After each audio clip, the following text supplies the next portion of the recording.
अस्सलाम वालेकुम, मैं हूं शाहजेब खानज़ादा। हफ्ते और फिर इतवार के दिन तक 20 घंटों से ज़्यादा जारी रहने वाले तवील और मुश्किल मुज़ाकरात के बाद भी अमेरिका और ईरान के दरमियान कोई मुआहदा तय नहीं पा सका।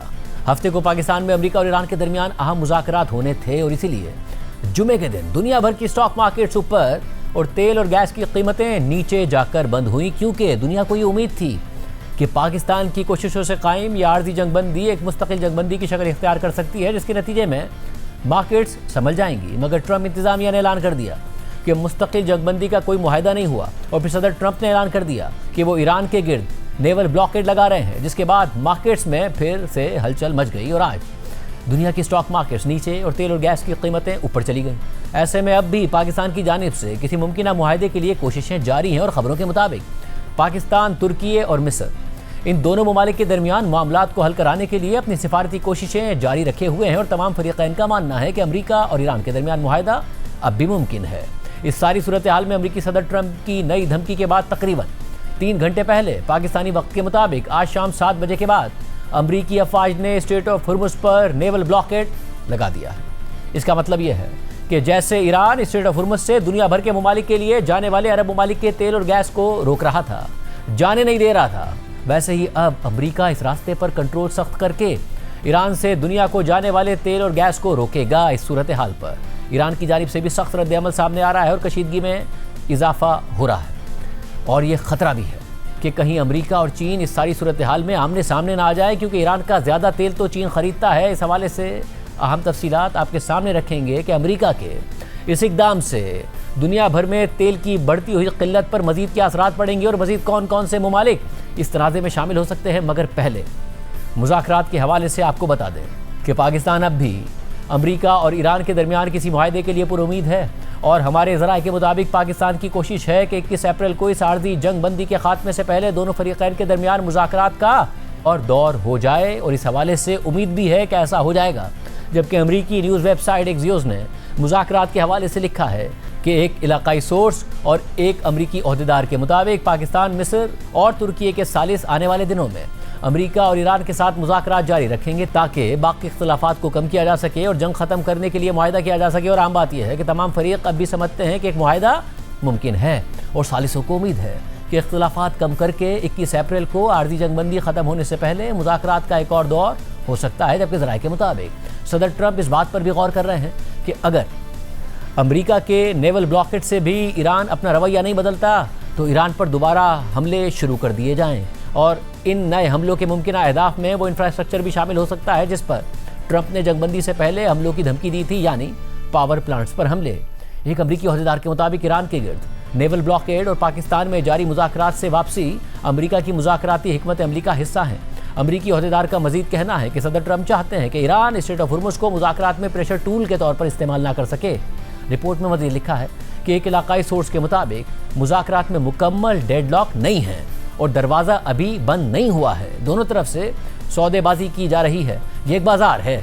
एक अमरीकी एहलकार ने भी इससे इत्तफाक किया और कहा कि अगर ईरान ज़्यादा लचक दिखाएगा और ये तस्लीम कर लेगा कि इस्लामाबाद प्रपोजल ही बेहतरीन है तो मुआहदा हो सकता है। और मुज़ाकरात में शामिल पाकिस्तान में ईरान के सफ़ीर रज़ा अमीरी मुक़द्दम का कहना है कि इस्लामाबाद में होने वाली बातचीत नाकाम नहीं हुई है, बल्कि उसने एक सिफारती अमल की बुनियाद रख दी है और अगर एतमाद मजबूत हो जाए तो हम तमाम फरीक़ैन के मफादात के लिए एक पायदार फ्रेमवर्क बना सकते हैं। अहम बात यह है कि ईरान के वज़ीर ख़ारजा अब्बास अराग़ची ने दावा किया है कि फ़रीक़ैन मुआहदे के इंतहाई करीब पहुँच गए थे और एक MOU पर दस्तखत होने वाले थे, लेकिन अमरीका ने अचानक अपनी शराइत बदल दी।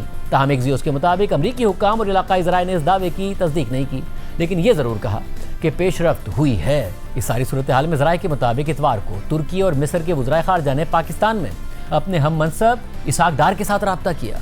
इसके बाद दोनों ने सदर ट्रंप के खुसूसी नुमाइंदे स्टीव विटकॉफ और ईरान के वज़ीर ख़ारजा अब्बास अराग़ची से भी बात की। ऐसे में इस्लामाबाद मुज़ाकरात के इख्तिताम पर अगरचे सूरत हाल कुछ मायूस कुन रही, लेकिन अमरीकी नायब सदर JD वेंस ने मुज़ाकरात का दरवाज़ा खुला रखा और उम्मीद जाहिर की कि ईरान दोबारा मुज़ाकरात की मेज़ पर वापस आएगा। और एक अमरीकी एहलकार के मुताबिक JD वेंस को उम्मीद है कि आने वाले दिनों में ईरानी हुक्काम उनकी पेशकश पर गौर करेंगे और ये समझेंगे कि मुआहदा दोनों फरीक़ैन के मफाद में है।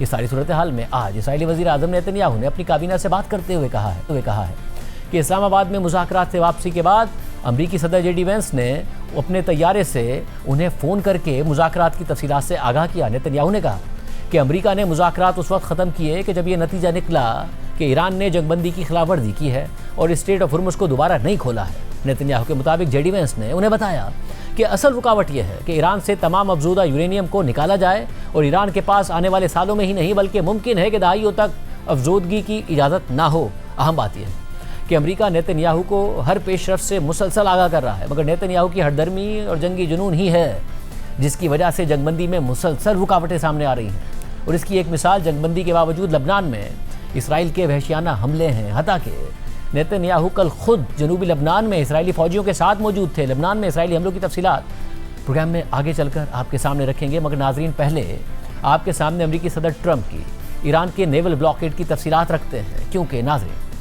एक तरफ अमरीका और ईरान के दरमियान मुज़ाकरात के जरिए एक डील होने और मुस्तकिल अमन का रास्ता निकलने की उम्मीद अब भी मौजूद है, तो दूसरी तरफ सदर ट्रंप के ऐलानात और इक़दामात की वजह से यह रास्ता दोबारा जंग की तरफ जाने का खदशा भी मौजूद है और इस जंग में चीन और पाकिस्तान के शामिल होने का खतरा भी मौजूद है। आपके सामने सारे हकाइक रखते हैं कि कैसे ये सूरत हाल मजीद तबाही की तरफ जा सकती है। यानी चीन जो इस वक्त तक बयानात तक महदूद है वो एक्शन लेने पर मजबूर हो सकता है और पाकिस्तान जो अब तक न्यूट्रल होकर और पूरी मेहनत करके अमन कायम करने के लिए डिप्लोमेसी कर रहा है वो जंग में शामिल होने पर मजबूर हो सकता है। क्योंकि कल स्ट्रेट ऑफ हुर्मुज़ ना खुलने की सूरत में सदर ट्रंप ने ईरान को नेवल ब्लॉकेड की धमकी दी और फिर अमरीकी सेंटकॉम का बयान सामने आया कि सिर्फ ईरान से आने वाले बहरी जहाज़ों का ब्लॉकेड किया जाएगा और बाकियों को नहीं रोका जाएगा। और आज शाम 7 बजे से ये ब्लॉकेड भी शुरू कर दिया गया है, मगर ये ब्लॉकेड सिर्फ ईरान के खिलाफ नहीं बल्कि चीन के खिलाफ भी समझा जा रहा है, ताकि चीन ईरान पर दबाव डाले कि वो अमेरिका की बात मान ले। क्योंकि ईरान जो तकरीबन 2 मिलियन बैरल्स तेल एक्सपोर्ट करता है वो ज़्यादातर चीन ही को करता है और वैसे भी स्ट्रेट ऑफ हुर्मुज़ से चीन के लिए 40% तेल और गैस गुजरता है जो वो कतर, सऊदी अरब, ओमान, इराक, कुवैत और मुत्तहदा अरब अमारात से ख़रीदता है। और अब ईरान के स्ट्रेट ऑफ हुर्मुज़ बंद करने और फिर अमेरिका की तरफ से ईरान का नेवल ब्लॉकेड होने की वजह से चीन की तो पूरी सप्लाई बंद हो जाएगी। मगर सवाल यह है कि क्या चीन ऐसा होने देगा? क्योंकि फ़िलहाल तो चीन ने यह बयान दिया है कि स्ट्रेट ऑफ हुर्मुज़ का ब्लॉकेड इंटरनेशनल कम्युनिटी के मफादात के खिलाफ है और सबको इस वक्त रिस्ट्रेंट का मुजाहरा करना चाहिए। मगर अगर अमरीकी नेवी ने ईरान से आने वाला चीनी जहाज़ रोका तो फिर क्या होगा? क्या चीन खामोश रहेगा या एक्शन लेगा? और अगर एक्शन लेगा तो अमेरिका, इसराइल और ईरान की इस जंग का दायरा मजीद फैलने का खतरा होगा। एक सवाल ये भी है कि अगर अमरीकी नेवी के जहाज़ स्ट्रेट ऑफ हुर्मुज़ के करीब आए और ईरानी नेवी ने अपनी धमकी पर अमल करते हुए उन पर हमला कर दिया तो फिर क्या होगा? क्योंकि ईरान के पासदारान इनकलाब ने ट्रंप को जवाबन धमकी में कहा है कि अगर अमरीकी नेवी का कोई भी जहाज़ स्ट्रेट ऑफ हुर्मुज़ के करीब भी आया तो ये सीज़ फायर की खिलाफ वर्जी होगी और इससे मजबूती से निपटा जाएगा। यानी सीज़ फायर ख़त्म होने और अमरीकी नेवी के जहाज़ पर ईरानी हमले का खतरा मौजूद है। और जाहिर है कि इस हमले के बाद अमेरिका खामोश तो नहीं बैठेगा, क्योंकि सदर ट्रंप ने अब से कुछ देर पहले अपनी सोशल मीडिया पोस्ट में कहा है कि ईरानी नेवी को मुकम्मल तौर पर तबाह कर दिया गया है और उसके 158 जहाज़ समंदर की तह में पहुंचा दिए गए हैं। मगर अभी तक हमने ईरान की उन छोटी कश्तियों को निशाना नहीं बनाया जिन्हें फास्ट अटैक बोट्स कहते हैं, क्योंकि हमें नहीं लगा कि ये कश्तियाँ कोई बड़ा ख़तरा है। मगर मैं वार्निंग दे रहा हूँ कि अगर उनमें से कोई भी बोट अमरीकी नेवी के करीब भी आएगी तो उसे तबाह कर दिया जाएगा। यानी जंग दोबारा और ज़्यादा शिद्दत से शुरू होने का ख़तरा मौजूद है। ट्रंप के मुताबिक अगर स्ट्रेट ऑफ हुर्मुज़ से अरब ममालिक का तेल और गैस नहीं गुजरेगा तो ईरान का तेल भी नहीं गुजरेगा। यानी इससे ईरान का रोज़ाना तकरीबन 2 मिलियन बैरल तेल जो मौजूदा कीमतों पर तकरीबन रोज़ाना का $200 मिलियन बनता है नहीं गुजरेगा और ये तेल चीन खरीदता था। यानी ईरानी मईशत जो पहले ही दबाव का शिकार थी मज़ीद दबाव में आ जाएगी। हालांकि ईरान जंग शुरू होने के बाद जब स्ट्रेट ऑफ हुर्मुज़ बंद हुई और दुनिया में तेल की सप्लाई मुतासिर होने की वजह से तेल की कीमतें $110 फी बैरल से तजावुज़ कर गई तो ख़ुद अमरीका ने रूस और ईरान से तेल खरीदने की पाबंदी उठा ली। और अब कल अमरीका के acting deputy attorney general Todd Blanche ने ऐलान कर दिया है कि जो भी ईरान से पाबंदी शुदा तेल खरीदेगा अमरीका उसके खिलाफ भरपूर कानूनी कार्रवाई करेगा। मगर क्या किसी भी सूरत में चीन और रूस ये बर्दाश्त करेंगे कि इस खित्ते में समुद्री तिजारत पर अमरीका का इस तरह कब्जा हो कि जो जहाज़ गुजरे वो अमरीका की मर्जी से गुजरे?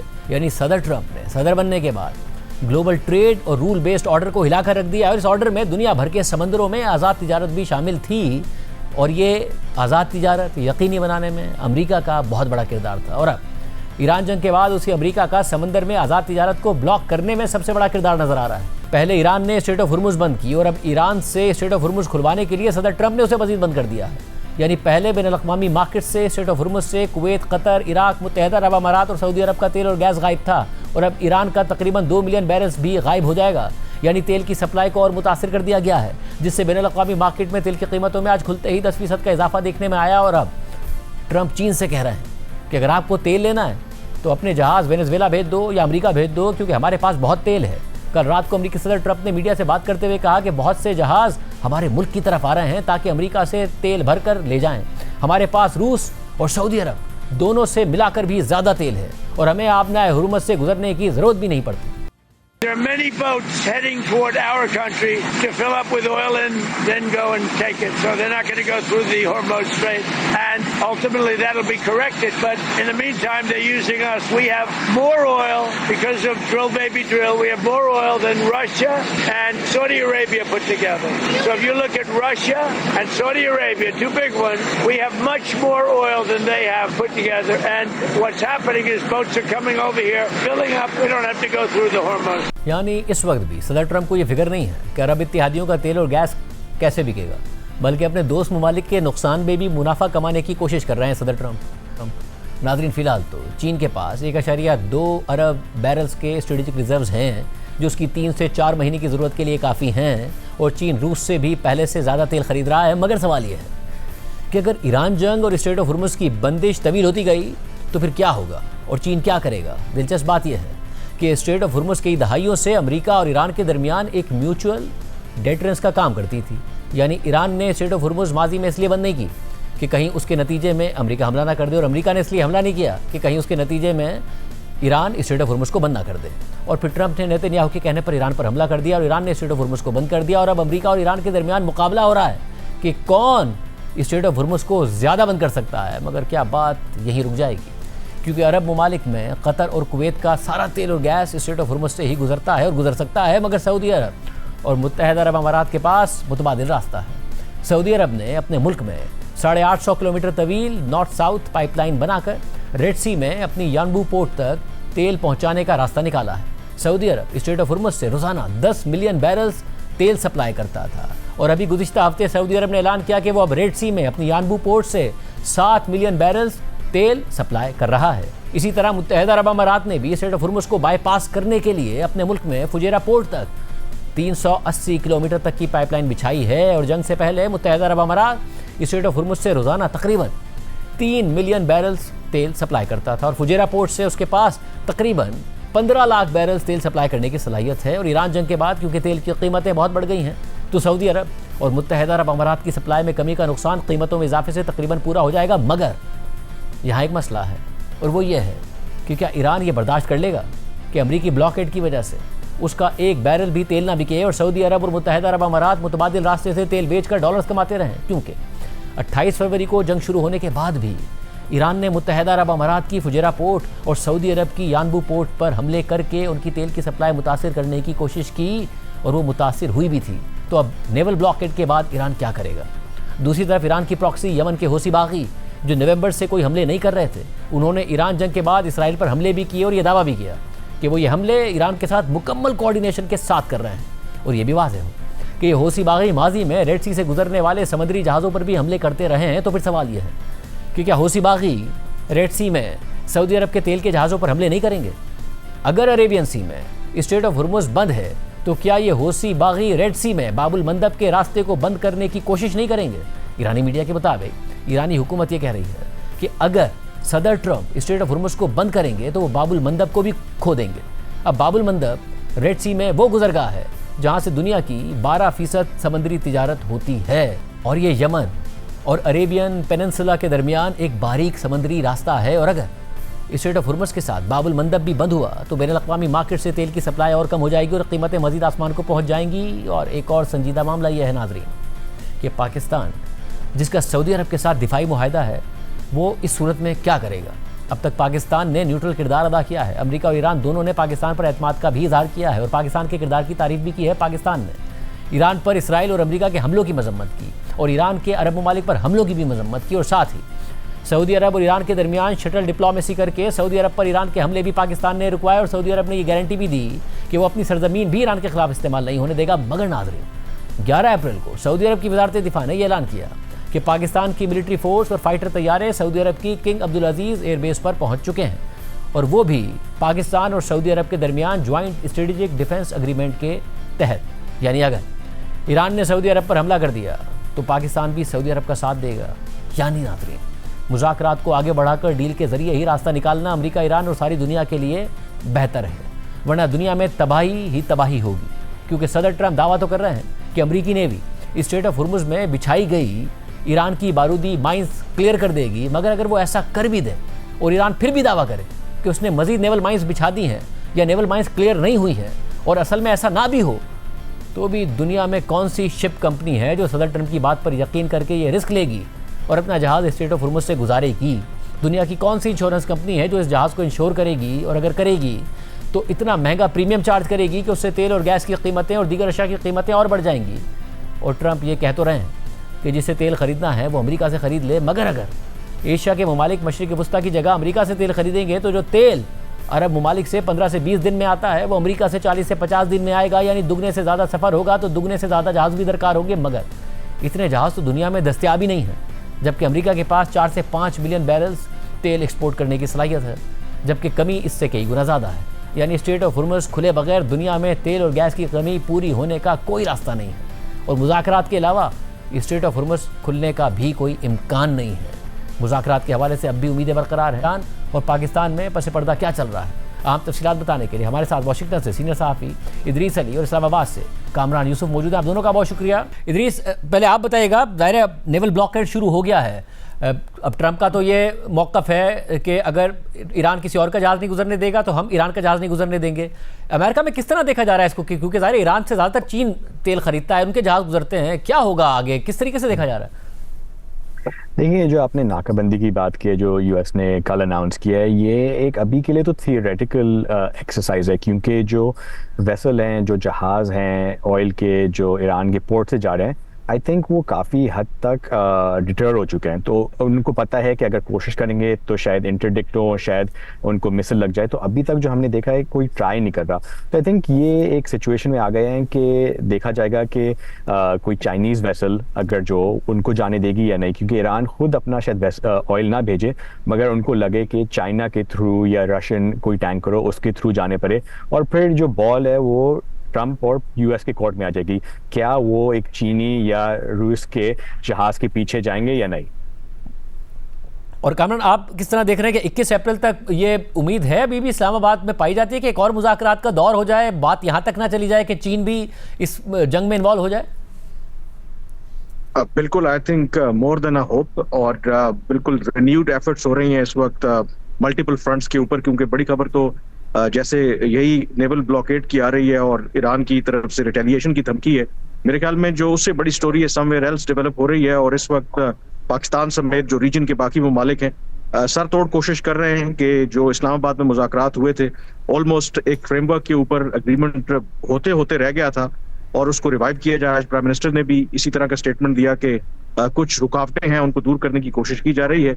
और मेरी तो इतला है कि जिस तरह पाकिस्तान के वज़ीर ख़ारजा ने पिछले 24 घंटों के दौरान सऊदी अरब, इजिप्ट, तुर्की के वज़ीर ख़ारजा से बात की है, और जो मुझे ज़राए ने बताया है कि इसी हफ्ते इन तीनों ममालिक का जो सीनियर डेलीगेशन है वो पाकिस्तान आ रहे हैं, और इसी हवाले से आ रहे हैं कि जो इस वक्त डिप्लोमेटिक एफर्ट्स हो रही हैं, क्योंकि लॉट इज एट स्टेक। सो जो की वर्ड है यहाँ पर इस्लामाबाद में जो लोग रेलेवेंट हैं कि डिप्लोमेसी जो है अभी भी कायम है, स्टेलमेट जरूर है, लेकिन diplomacy is not dead yet. और इस क्या अमेरिका में भी इस उम्मीद का इजहार किया जा रहा है सहाफ़ती हलकों में, मीडिया में, या फिर आपके ज़राए बता रहे हो कि अभी भी डिप्लोमेसी आगे बढ़ेगी और कोई मुलाकात हो सकती है, बात आगे बढ़ सकती है?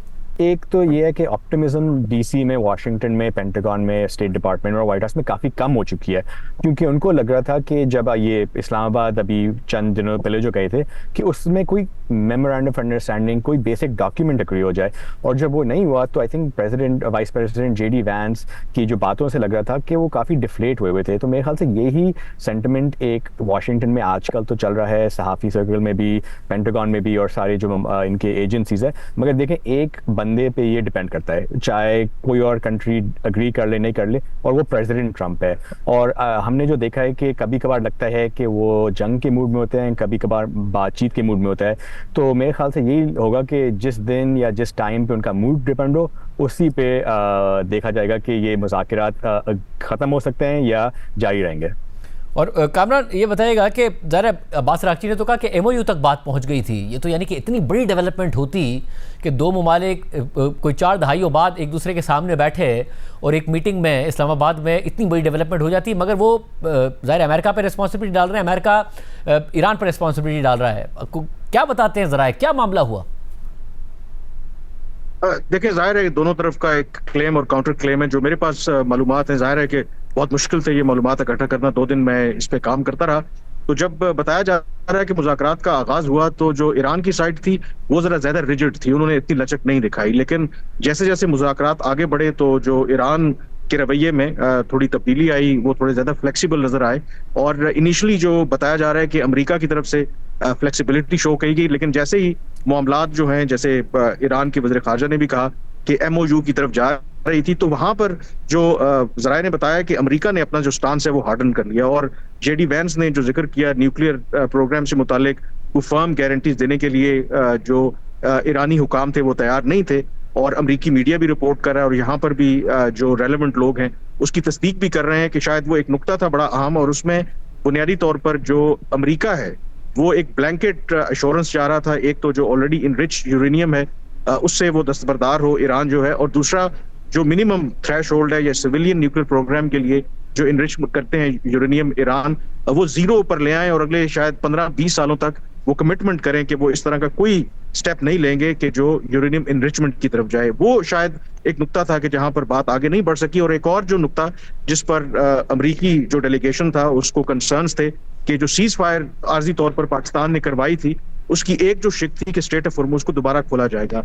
लेकिन अमेरिकी हुकाम का या JD वैंस का ये कहना था कि ईरान ने उसकी पासदारी नहीं की। लेकिन हैविंग सेड दैट, जो ओवरऑल अभी भी ये सेंटिमेंट पाया जाता है कि वो जो ड्राफ्ट फ्रेमवर्क अभी भी टेबल के ऊपर मौजूद है, उसमें कुछ इधर उधर रद्दोबदल करके अभी भी मामलात को आगे बढ़ाया जा सकता है। और ये अमेरिकी सदर ट्रंप का ये जो ब्लॉकेट वाला मामला है, इसको एक टैक्टिकल मूव के तौर पर देखा जा रहा है, शायद दबाव डालने के लिए ईरान के ऊपर कि वो उनकी टर्म्स के ऊपर मुआहदा करें। बहुत शुक्रिया नाज़रीन, तज़किया इस्लामाबाद से आपने सुना। दूसरी तरफ अमेरिका और ईरान के दरमियान मुज़ाकरात में जहां दीगर मामलात पर इख्तलाफ की खबरें सामने आई हैं, वहीं ये खबर भी सामने आई है कि ईरान लबनान में सीज़ फायर चाहता है, मगर इसराइल पहले ही वाज़ेह कर चुका है कि लबनान का मामला अमेरिका और ईरान के दरमियान सीज़ फायर का हिस्सा नहीं है। और ख़ुद इसराइली वज़ीर आज़म नेतन्याहू ने जनूबी लबनान में इसराइल के कायम करदा बफर जोन का दौरा किया, वहाँ पर इसराइली फ़ौजियों से मुलाकात की और कहा कि अभी बहुत कुछ करना है और हम वो कर रहे हैं। इसराइली फोर्सेस के मुताबिक जनूबी लबनान में बिन जबेल पर कंट्रोल हासिल करने की कोशिश की जा रही है और इसराइली फोर्सेस ने इस इलाके को चारों तरफ से घेर लिया है। साथ ही ये खबर भी सामने आ रही है कि मंगल को वाशिंगटन में लबनानी और इसराइली सफ़ीरों के दरमियान सीज़ फायर के लिए बातचीत शुरू होने का भी इम्कान है। और इसराइली कार्रवाइयों में अब तक लबनान में 2000 से ज़्यादा अफराद शहीद हो चुके हैं और 10 लाख से ज़ायद लबनानी अपना घर छोड़ने पर मजबूर हो चुके हैं। लबनान में इसराइली कार्रवाइयों के नतीजे में ज़ख्मी और शहीद होने वाले अफराद की दर्दनाक कहानियाँ सामने आ रही हैं। इसराइल ने चंद घंटों में लबनान में 350 अफराद शहीद कर दिए, जिनमें ख़वातीन, मर्द, बूढ़े, बच्चे सब शामिल हैं। अल जज़ीरा ने उनमें से कुछ अफराद की दर्दनाक तफसीलात बताई हैं जो आपके सामने बयान करते हैं, क्योंकि ये वो लोग थे जो सुबह उठे तो सीज़ फायर की खबर सुनकर खुश थे और इस उम्मीद में थे कि अब अमन आएगा और कत्ल गारत और जुल्म थम जाएगा। मगर नेतन्याहू ने वही किया जो हमेशा किया है, गज़ा में भी किया और शाम में भी किया है और लबनान में भी सीज़ फायर की खिलाफ वर्जी करते हुए इन मासूम अफराद को शहीद कर दिया है। ये हसन अली रिज़्क है और ये बच्चा अभी सिर्फ चलना ही सीखा था और सिर्फ 6 दिन पहले इसने अपनी पहली सालगिरह मनाई थी। पूरी ज़िंदगी उसे अभी गुजारनी थी, मगर फिर इसराइल की बदतरीन बमबारी में ये बच्चा हसन अली अपनी ज़िंदगी की बाजी हार गया और मलबे में कहीं दब गया। हसन अली के वालिदैन को उसकी लाश अस्पताल जाकर मिली। ये 3 साला प्यारा बच्चा अहमद हरेरी है जो 5 अफराद की फैमिली में हंसी खुशी बड़ा हो रहा था। और फिर अहमद, उसका भाई हादी और उसकी माँ ज़ैनब तीनों इसराइली बमबारी में शहीद कर दिए गए। वो बमबारी जिसके बारे में इसराइल फ़ख्र से कहता है कि हमने लबनान पर 10 मिनट में 100 बॉम्ब गिराए और इस जालिमाना और सफ़ाकाना हरकत पर भी अमेरिका इसराइल की मजम्मत करने के बजाय उसके साथ खड़ा होता है। ये लमार इब्राहिम साद है। ये किंडरगार्टन स्टूडेंट थी और ये बच्ची अपने खूबसूरत घुंघरियाले बालों की वजह से अपनी क्लास और अपने रिश्तेदारों में मकबूल थी। इस मासूम बच्ची को उसकी मासूम माँ नोहा मशेक के साथ शहीद कर दिया गया। ये हादी इस्माइल है। इसे स्कूल जाना बहुत पसंद था और ये डॉक्टर बनने के ख्वाब देखता था। ये भी उन 30 बच्चों में शामिल था जो उस दिन इसराइल की जुल्म और बर्बरियत का निशाना बने और अपनी ज़िंदगी की बाजी हार गए। ये खौला मेडलेज थी जो अरबी की टीचर थी और इनके स्टूडेंट्स उनसे बहुत प्यार करते थे। ये अपने बच्चों अब्बास और यूसुफ को स्कूल से पिक करने गई थी कि इसराइली बमबारी ने इन सबको ही शहीद कर दिया। ये सोशल वर्कर राना मलाइब थी जो इस जंग से दरबदर होने वाले और अपने घरों से महरूम हो जाने वाले ख़ानदानों में मेडिसन और इमदाद तकसीम कर रही थी और इसराइली बमबारी का निशाना बन गई। ये खातून सलमा थी। ये प्यार और ज़िंदगी के हवाले से अपनी शायरी के बारे में जानी जाती थी और ये भी अपने शौहर के साथ इसराइली बमबारी में शहीद कर दी गई। राना नाजी अपनी बेटियों के लिए दूध खरीदने घर से निकली थी मगर फिर कभी लौट कर नहीं आई और उनकी बेटियां उनकी राह तकती रह गईं। और फिर राना नाजी की लाश उस फार्मेसी के मलबे तले मिली जिसे इसराइल ने अपनी बमबारी से तबाह कर दिया था। जबकि ओला अतार एक बेवा थी जिनके शौहर 2020 में बैरूत में होने वाले तबाहकुन धमाके में अपनी जान की बाजी हार गए थे और उस वक्त से ओला अतार अपने शौहर के लिए इंसाफ की जंग लड़ रही थी कि हुक्काम का एहतसाब किया जाए कि क्यों ऐसा तबाहकुन धमाका हुआ कि जिसमें उनके शौहर समेत सैकड़ों लोगों की जानें चली गई। मगर फिर इसराइली बमबारी में ओला अतार भी शहीद कर दी गई और उनकी 2 बेटियां जो बाप को पहले ही खो चुकी थीं, उन यतीम बच्चियों ने अब अपनी माँ भी खो दी है और उनके आगे उनकी सारी ज़िंदगी पड़ी है। ये गदा दाइक हैं। ये लबनान के एक प्राइवेट रेडियो स्टेशन सात अल फरह पर प्रेजेंटर थी। ये अपने घर में मौजूद थी कि इसराइली बमबारी ने इन्हें भी शहीद कर दिया। ये फातिमा महाज हैं। ये 2024 से अपने भाई की वापसी के लिए जिद्दोजहद कर रही थी जिसे 2024 में इसराइली फ़ौज उठाकर ले गई थी और अब उसी इसराइली फ़ौज ने उस फार्मेसी पर बमबारी कर दी जहां फातिमा महाज काम करती थीं और उनकी जान लेकर उनके साथ ही उनके भाई के साथ मुलाकात की उम्मीदों को भी हमेशा हमेशा के लिए ख़त्म कर दिया। और इस सब के बाद भी इसराइली फ़ौज और हुकूमत ये दावा करती है कि 10 मिनट में 100 हमले करके असल में हिज़्ब के कमांडर्स को टारगेट किया गया। और इन दावों और जंगी जराइम के बावजूद भी अमेरिका इसराइल की सपोर्ट में खड़ा रहता है और आज भी खड़ा है।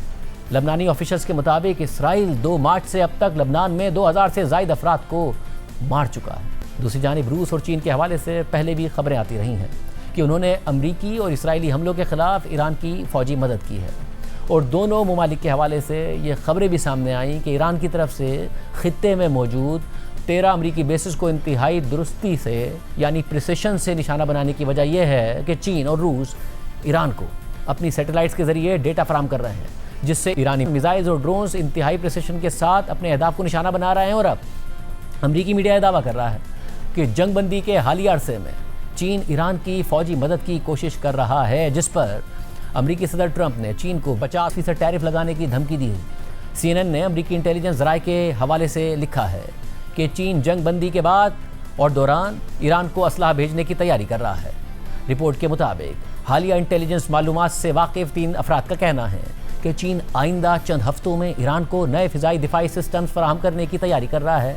ये एक इश्तियाल अंगेज़ कदम होगा, ख़ास तौर पर इसलिए क्योंकि चीन ने कहा था कि उसने अमेरिका और ईरान के दरमियान जंगबंदी करवाने में मदद की है। सदर ट्रंप भी अगले माह के शुरू में चीनी सदर शी जिनपिंग से मुज़ाकरात के लिए चीन जाने वाले हैं। रिपोर्ट के मुताबिक ये इंटेलिजेंस मालूमात इस बात की भी निशानदही करती हैं कि शायद ईरान इस जंगबंदी को एक मौके के तौर पर इस्तेमाल कर रहा है ताकि अहम गैर मुल्की पार्टनर्स की मदद से अपने कुछ वेपन सिस्टम्स को दोबारा हासिल कर सके। 2 ज़राए ने CNN को बताया कि ऐसे इशारे मौजूद हैं कि चीन इन शिपमेंट्स को तीसरे ममालिक के ज़रिए मुंतकिल करने पर काम कर रहा है ताकि इनको खुफिया रखा जा सके। ज़राए के मुताबिक चीन जो सिस्टम्स मुंतकिल करने की तैयारी कर रहा है वो कंधे पर रखकर चलाए जाने वाले फ़िज़ाई दिफाई मिसाइल सिस्टम्स हैं जिन्हें मैनपैड्स कहा जाता है। ये कम बुलंदी पर परवास करने वाले अमरीकी फ़ौजी तैयारों के लिए ख़तरा बन सकते हैं जैसा कि हालिया जंग के दौरान भी हुआ था। और अगर जंगबंदी ख़त्म हो गई तो दोबारा ऐसा हो सकता है। जब CNN ने इस हवाले से ट्रंप से सवाल किया कि क्या उन्होंने शी जिनपिंग से इस मसले पर बात की है तो ट्रंप ने इशारा दिया कि अगर चीन ईरान को हथियार भेजेगा तो उसे नताइज का सामना भी करना पड़ेगा। ताहम उन्होंने ये नहीं बताया कि उन्होंने चीनी सदर से बात की है या नहीं की है। इस हवाले से सदर ट्रंप ने एक टीवी इंटरव्यू में कहा है कि शायद चीन ने शुरू में ईरान की थोड़ी बहुत मदद की हो, मेरा नहीं ख्याल कि वो मजीद ऐसा करेंगे, लेकिन अगर हमने उन्हें ऐसा करते हुए पकड़ लिया तो उन पर 50% टैरिफ लगेगा। You said the other day that any country that supports Iran and sends military equipment to Iran will face a 50% tariff if they try to bring products. Did you refer to China? Did you mean China? Yes, and other people, but yes, China too. If we find that China, because I hear news reports, so a news report doesn't mean much to me because they're so fake, but I hear news reports about China giving the shoulder missiles, what's called a shoulder missile, anti-aircraft missile. I doubt they would do that because I have a relationship and I think they wouldn't do that, but maybe they did a little bit at the beginning, but I don't think they would anymore. No, but if we catch them doing that, they get a 50% tariff, which is that's a staggering amount. CNN ने अपनी report में मजीद लिखा है कि Washington में चीनी सिफारत खाने के तर्जुमान ने कहा कि चीन ने इस तनाज़े में किसी भी फरीक को कभी हथियार फराहम नहीं किए हैं और ज़ेर बहस मालूमात दुरुस्त नहीं है। एक जिम्मेदार बड़ी ताकत के तौर पर चीन मुसलसल अपनी बैनुल-अक़वामी जिम्मेदारियाँ पूरी करता रहा है और अमेरिका से मुतालबा करता है कि वो बेबुनियाद इल्ज़ामात लगाने, गलत ताने बाने बुनने और सनसनी फैलाने से गुरेज करे।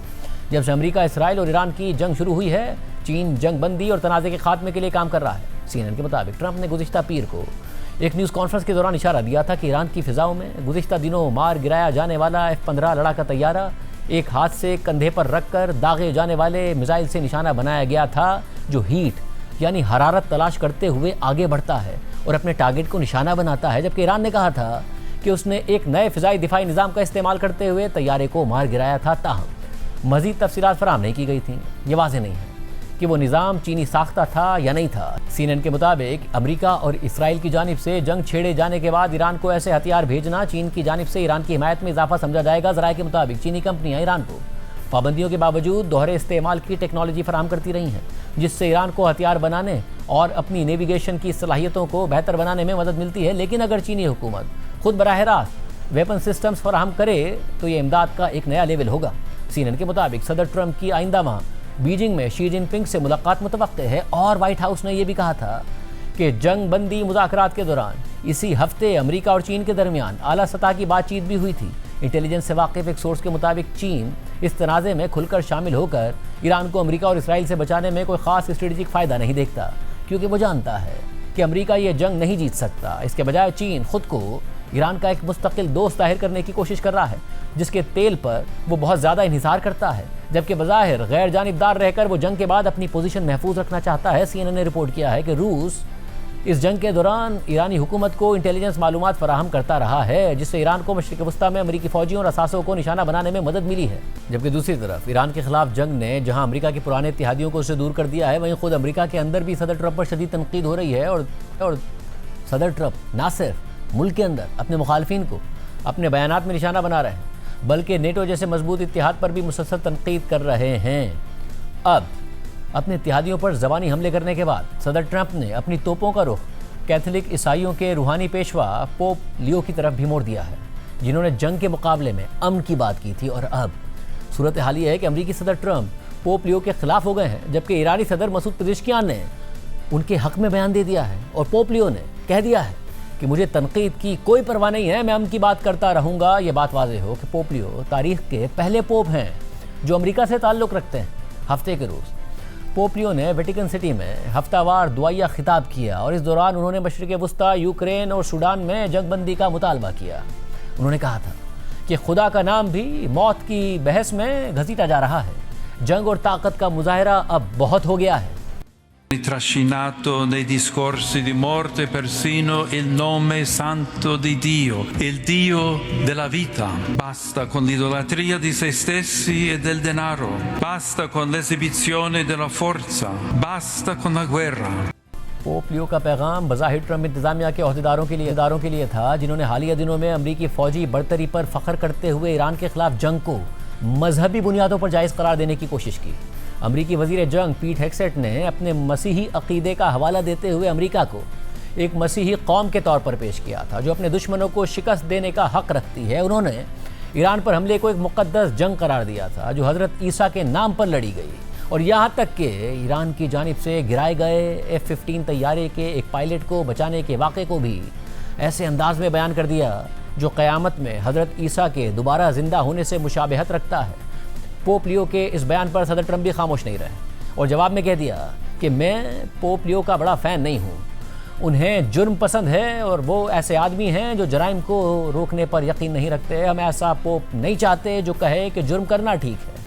I don't think he's doing a very good job. He likes crime, I guess. We don't like it. We don't like a pope that's going to say that it's okay to have a nuclear weapon. We don't want a pope that says crime is okay in our city. I don't like it. I'm not a big fan of Pope Leo. He's a very liberal person, and he's a man that doesn't believe in stopping crime. He's a man that doesn't think that we should be toying with a country that wants a nuclear weapon so they can blow up the world. I'm not a fan of Pope Leo. इसके बाद सदर Trump की जानिब से truth social पर एक ऐसी AI generated तस्वीर जारी कर दी गई जिसमें वो खुद को हज़रत ईसा के तौर पर दिखाते नजर आए। लेकिन इसके बाद सदर ट्रंप पर बहुत ज़्यादा तनकीद हुई, हत्ता कि उनके हामियों ने भी उन्हें तनकीद का निशाना बनाया, जिसके बाद उन्होंने ना सिर्फ ये पोस्ट डिलीट कर दी बल्कि अब से कुछ देर पहले मीडिया से बात करते हुए इस तस्वीर के हवाले से एक सवाल के जवाब में कहा कि मुझे पहले लगा था कि मुझे इस तस्वीर में एक डॉक्टर दिखाया गया है और मेरे पीछे रेड क्रॉस का लोगो है और मैं लोगों का इलाज कर रहा हूँ, मगर फेक न्यूज़ मीडिया ने इसे गलत रंग दे दिया। यानी ये बात भी सदर ट्रंप ने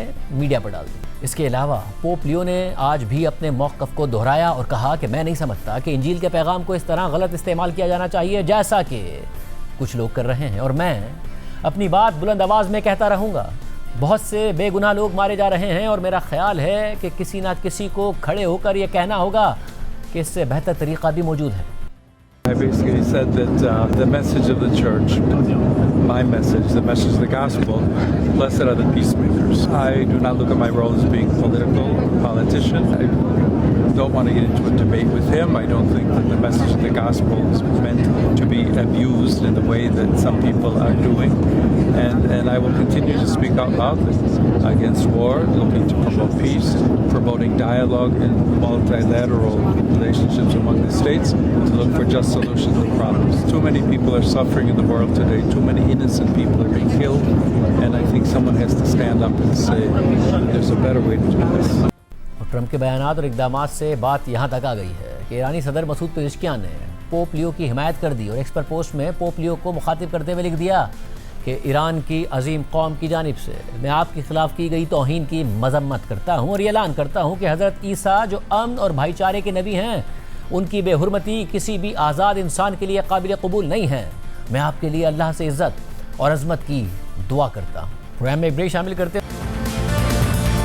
प्रोग्राम में दोबारा खुश आमदीद नाजरीन। बड़ी खबर सामने आ रही है। अमेरिकी नशरियाती इदारा CNN रिपोर्ट कर रहा है कि अमेरिका और ईरान के ऑफिशियल्स अभी भी दोनों आपस में इंगेज्ड हैं, यानी कि राब्ता दोनों के दरमियान मुनक़ता नहीं हुआ है। और ये बात CNN US ऑफिशियल्स को कोट करके कह रहा है कि इस वक्त भी अमेरिका और ईरान के ऑफिशियल्स के दरमियान आपस में राब्ता है और मुसलसल इंगेजमेंट जारी है, यानी कि मुज़ाकरात के ज़रिए हल निकालने की कोशिश की जा रही है। इस्लामाबाद में जो मुज़ाकरात हुए, जो डेवलपमेंट हुई, जो कि अब्बास इराक़ची के मुताबिक MOU के करीब पहुंच गई थी, मगर दूसरी तरफ से डिमांड्स बहुत ज़्यादा आ रही थी, वो अब मामला आगे बढ़ता नज़र आता है। यानी कि जो इस्लामाबाद में दोनों ममालिक की मुलाकात थी, उससे बात आगे बढ़ रही है। दोनों के दरमियान इंगेजमेंट ख़त्म नहीं हुई है। US ऑफिसर्स को कोट करते हुए खुद अमेरिकी नशरियाती इदारा CNN ये रिपोर्ट कर रहा है कि मुसलसल इंगेजमेंट अमेरिका और ईरान के दरमियान इस वक्त जारी है ताकि कोई अग्रीमेंट हो सके, कोई मुआहदा हो सके। ये CNN की तरफ से रिपोर्ट किया गया है। जबकि हमारे प्रोग्राम में साफ़ी कामरान यूसुफ बता रहे थे कि 3 ममालिक इस वक्त भी एक्टिव हैं, पाकिस्तान समेत, ताकि किसी भी तरीके से इन दोनों ममालिक की मुलाकात कराई जाए। और हमने अपने ज़राए से आपको ये खबर दी थी कि 21 अप्रैल की सीज़ फायर एक्सपायर होने से पहले, यानी 21 अप्रैल तक दोनों ममालिक के दरमियान सीज़ फायर है। हालांकि सदर ट्रंप ने उससे पहले नेवल ब्लॉकेड कर दिया है, मगर उससे पहले दोनों ममालिक की एक और मुलाकात की तवक्को है। और अब CNN की ये स्टोरी इस बात को और तक़वियत दे रही है कि दोनों ममालिक, US ऑफिसर्स को कोट करते हुए CNN कह रहा है कि दोनों ममालिक आपस में राब्ते में हैं और वो राब्ता है मुसलसल इंगेजमेंट का, यानी कि दोनों ममालिक इस वक्त अग्रीमेंट के लिए आपस में बातचीत कर रहे हैं और एक और मुलाकात के बाद उस अग्रीमेंट का इम्कान है। पाकिस्तान भी इस हवाले से मुतहर्रिक है। यानी नाजरीन, इस वक्त भी उम्मीद ख़त्म नहीं हुई है और ये खबर आने के बाद हमें नज़र आ रहा है कि अमरीकी मार्केट्स में तेल की कीमतें बैनुल-अक़वामी मार्केट्स में नीचे गई हैं। खुद अमेरिकी स्टॉक मार्केट ने जो कि नेगेटिव आगाज़ किया था वो हमें मस्बत ग्रीन जोन में जाती नजर आई। तो ओवरऑल जो रिएक्शन है वो इस खबर के बाद कि दोनों ममालिक आपस में इंगेज्ड हैं वो नज़र आ रहा है। सदर ट्रंप ने ब्लॉकेट कर दिया है, 7 बजे उसको इफेक्टिव कर दिया है, यानी अगर ईरान अब अरब ममालिक की तरफ से कोई तेल और गैस नहीं गुजरने देगा स्ट्रेट ऑफ हुर्मुज़ से, तो सदर ट्रंप के ऐलान के मुताबिक और जिसको सेंटकॉम ने कंफर्म किया और उसको इन्फोर्स भी कर दिया, अब किसी और मुल्क का जहाज ईरान से भी तेल या गैस लेकर नहीं जाएगा। जिसकी वजह से सवाल उठ रहा है कि क्या चीन का अगर जहाज जाता है, क्योंकि ईरान से ज़्यादातर चीन के जहाज जाते हैं, तो उसे अमेरिका की तरफ से रोका जाएगा, और अगर रोका गया तो फिर क्या होगा, चीन क्या करेगा? ये सारे सवालात अपनी जगह पर मौजूद हैं। और इस सब में ये खबर आना कि खुद अमेरिकन ऑफिशियल्स कंफर्म कर रहे हैं कि इस्लामाबाद के मुज़ाकरात के बाद अमेरिका और ईरान के दरमियान राब्ता मुनक़ता नहीं हुआ है, बल्कि बराह रास्त दोनों के दरमियान इस वक्त भी राब्ता है। दोनों एक दूसरे से बात कर रहे हैं ताकि अग्रीमेंट हो सके, ताकि एक अग्रीमेंट की तरफ बात आगे बढ़ सके। ये मस्बत डेवलपमेंट जो है वो सामने आ रही है। दूसरी तरफ ये खबरें सामने आ रही हैं कि पाकिस्तान भी इस हवाले से पूरी कोशिशें कर रहा है, और दोस्त ममालिक, वो 3 ममालिक जो कि इन्वॉल्व थे, वो भी भरपूर कोशिशें कर रहे हैं ताकि बात आगे बढ़े। जबकि दूसरी तरफ सदर ट्रंप को एक और धचका लगा है। यूरोपीय मुल्क हंगरी में गुज़िश्ता रोज़ होने वाले पार्लिमानी इंतखाबात में अथॉरिटेरियन ख्यालात रखने वाले फार राइट के पॉपुलिस्ट वज़ीर आज़म और सदर ट्रंप की भरपूर हिमायत से इलेक्शन लड़ने वाले विक्टर ऑर्बन को 16 साल बाद शिकस्त हो गई है, और उनकी के एक पुराने साथी ने उन्हें शिकस्त दे दी है। जिसके बाद अब सवाल उठ रहा है कि ये जो फार राइट का रिवर्सल है वो अमेरिका में भी हो सकता है, और मिड टर्म में सदर ट्रंप की पार्टी बुरी तरह हार सकती है, और फिर उसके बाद सदर ट्रंप को भरपूर मुज़ाहमत का सामना करना पड़ सकता है। आज के प्रोग्राम में इतना ही, अल्लाह हाफ़िज़।